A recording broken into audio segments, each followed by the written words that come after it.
નમસ્કાર મિત્રો, આજે જાણીએ જીજેભાઈ એટલે કે ભાવનગર શહેરનો ઇતિહાસ।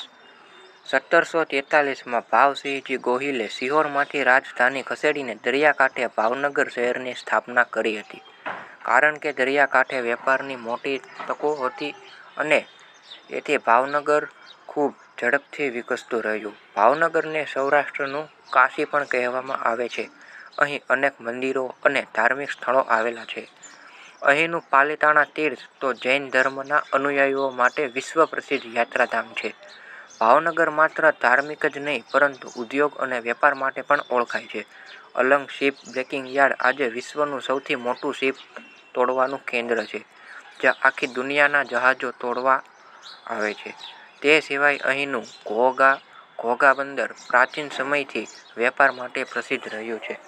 કપાસ, મીઠું અને કાપડના વેપારથી આ વિસ્તાર સમૃદ્ધ બન્યો હતો। ભાવનગર સ્વાતંત્ર્ય આંદોલનમાં પણ આગેવાન રહ્યું છે। અહીંના લોકોએ દેશ માટે ફાળો આપ્યો હતો।